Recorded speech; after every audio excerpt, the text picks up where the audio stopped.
Today you're going to learn about a discussion method that's very similar to the Socratic seminar called the Harkness Discussion method. It's similar to the Socratic seminar in a lot of ways, and I know you're familiar with that, where you sit in a circle, you have discussion, and there's just a few things I want to review with you, not only about the elements of the Socratic seminar, but also parts of the Harkness discussion method. First of all, you need to remember, this is not a competition. You're a team. You're working with your class toward an understanding of the literature. This is a roundtable discussion.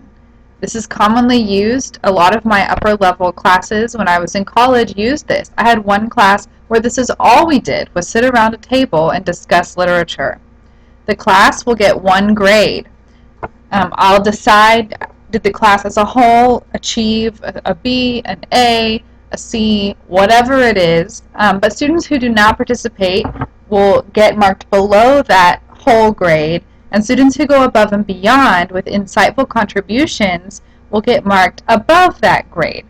So it's important that you know your grade. You say, oh, it's not fair, the whole class gets 1 grade. Well, plus or minus, depending on what you do yourself.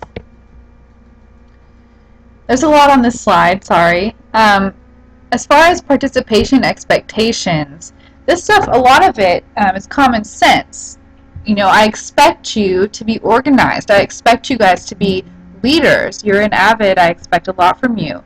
I expect you to summarize, restate, and clarify. You already work on this where you say, I understand what Betty is saying when she says blah, blah, blah, but here's what I think about it.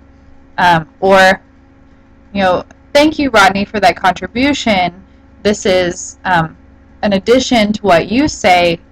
Here's what I think, So you can participate that way. Give examples from the text, meaning you have to come prepared with examples from the text that you think are important.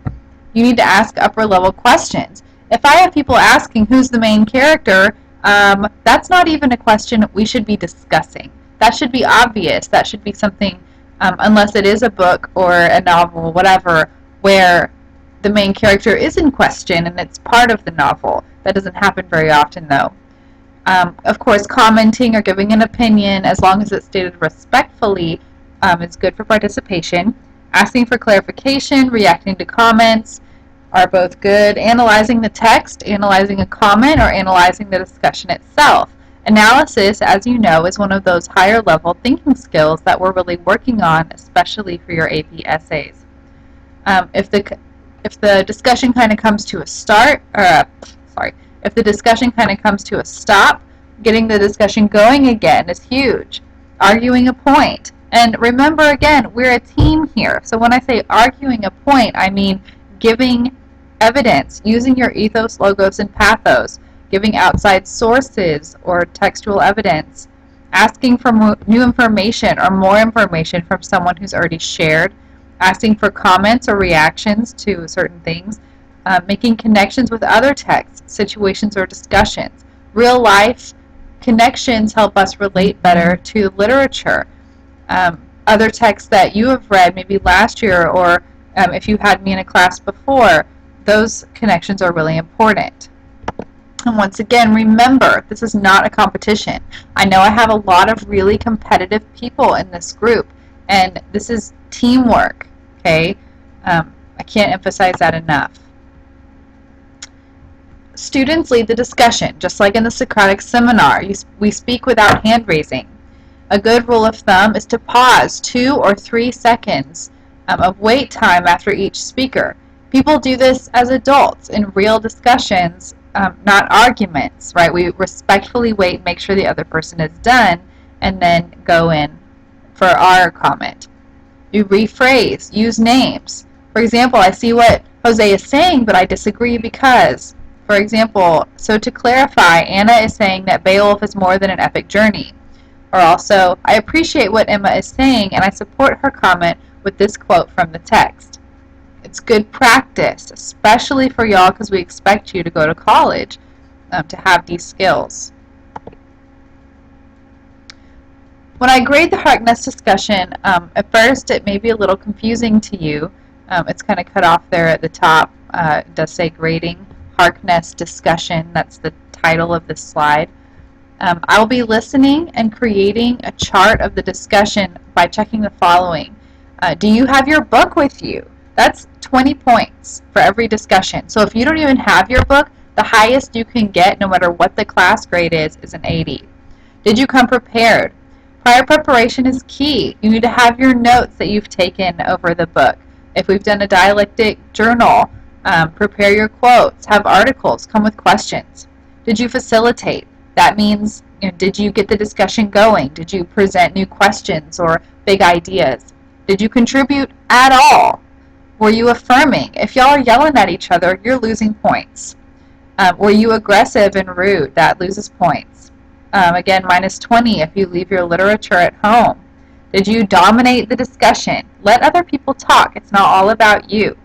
And did you not speak at all? I know some of you are very shy and don't like to talk in the big group, but you've got to jump in there.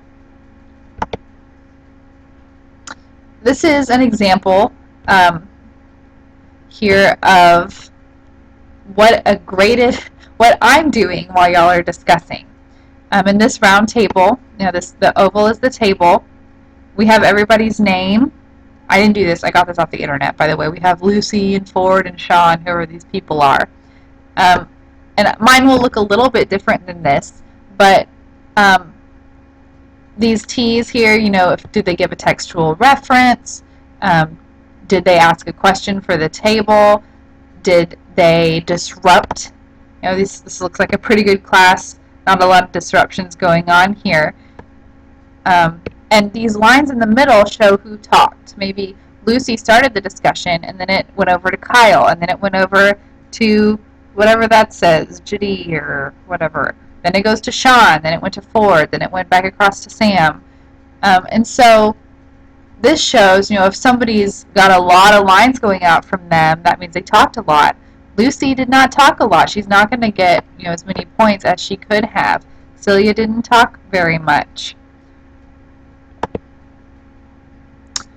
Here's a video over the Harkness discussion. Harkness is a student-directed approach to discussion in the classroom. That's a comment that came up in one of our previous discussions. Oh, that's right. Naomi didn't think so. I have no idea where it is in the Bible. It was most people come into their freshman year and they're like, oh my gosh, I have to speak in front of other high schoolers. What are they going to think of me? What if they think I'm dumb? But what was hard for me was to learn, how do I actually support that from the text? People have messed up. They don't have a second chance. Almost always in a good Harkness discussion, you always end up with deeper issues. The first punishment, essentially, for everyone who enters hell is lack of God and therefore lack of hope. So no notice more things than you would if you didn't have to discuss it with your peers. Because, you're using a collective group of information, not just your own. What about children? What about babies? We're really teaching the kids how to think through positions, how to think critically, how to read text critically. Okay, so we're thinking about God's ordering of the universe, how does hell fit into that? Who is this character, Dante? Freshman year absolutely break down about the ideas of Harkness. But I think freshman year is really just about kind of figuring out that it's really not that intimidating. It's a great way to learn. It's not supposed to be frightening. It's supposed to be educational, and that's really what it becomes. Okay. So how do you think about that? Yeah, I think that,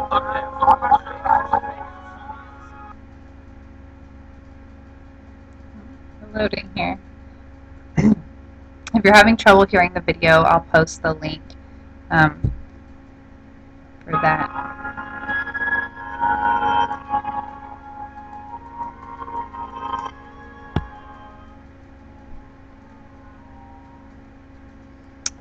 Okay, so you can see that they did raise their hands, and they mentioned being freshmen. So y'all are seniors, and I expect y'all to be able to speak to each other with respect, even if you disagree. At no time did you see them yelling at each other or anything like that. Alright, that's the end of the video. You need to come prepared tomorrow to discuss the Harkness discussion. If you had any questions, I know y'all are familiar with Socratic seminars from Avid and having had some of you before. So, make sure that any questions that you have regarding grading process for this, or regarding what do you need to bring, understanding the materials that will get you the good grade, or that will help the discussion overall. Make sure you understand what's needed for that, or bring that as a question for tomorrow.